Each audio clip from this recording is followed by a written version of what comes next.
هموطن عزیز، امی لحظه کلیپ از کجا مشاهده میکنی؟ از خانه، در حالی که با اعضای فامیل با گرد یک کانون گرم خانوادگی جمع شدین و زمستان سپاری میکنین، یا از داخل موتر و یا ممکن از دفتر. ولی متاسفانه اطفالی که دستهایشان ترک برداشته است و بر روی جاده ها یا دست فروشی میکنن یا به کارهای شاقی دیگه در واقع مصروف هستند، آیا وضعیت اونا را میتونین که در ذهن و درونتان تجسم کنین؟ دست هایی که در واقع خون در رگانش یخ بسته است. بنیاد خیریه قمر به خاطر دستگیری این فرزندان و نونهالان کوچکی وطن کمپاین زمستانی برای انداخته است. شما 3 طریق میتونین که در این کمپاین مشارکت کنین و هموطنان ما را مخصوصا اطفال دست فروش کمک کنین. اول از طریق کمک های مالی. شما میتونید از طریق حواله، وسترن یونین، منیگرام و همچنان به صورت آنلاین دونیت کنین و حداقل $80 اگر بیشتر از او توانایی دارین که چی بهتر. ما قرار است که بسته های مواد غذایی را در کنار کمپل و همچنان بخاری و مواد دیگه که ضرورت است در زمستان تقدیم این هموطنان در کابل و سایر ولایات کنیم. دوم، پروسه جمع‌آوری لباس های مازاد بر استفاده شما است.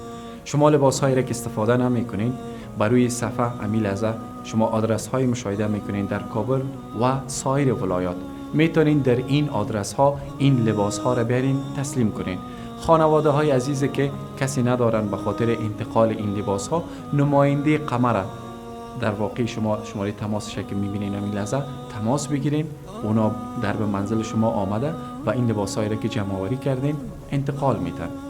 فراموش نکنین بنیاد خیریه قمر این لباس ها را به خاطر از اینکه به صورت درست به دوستا ما تقدیم کرده باشیم از چند مرحله میگذرانه. اول ای که اینا را ما به اصناف مختلف تقسیم میکنیم، لباس هایی که مربوط خانم هاست، کودک هاست و در واقع برادرای ما است. بعد شستشو میشن، در پلاستیک ها جابجا میشه و با اون مواد ارتزاقی و همچنان کمپل و بخاری تقدیم اینا میشه. دوست عزیز، اگر شما یکی از این دو کارها و رایی که در او اجر و ثواب و پاداش است نمیتونین انجام بدین، ناتوان هستین یا نادار هستین، حداقل رای سیومی هم به خاطر رسیدن به اجر و پاداش وجود داره و اویی که این کلیپ با دوستایتان، عزیزایتان و رفقایتان، کسایی که احساس میکنین تواناییش داره، فقط شیر بزنین یا لینکش کپی کنین و در مسنجر یا در واتساپ با اون دوست شریک بسازید.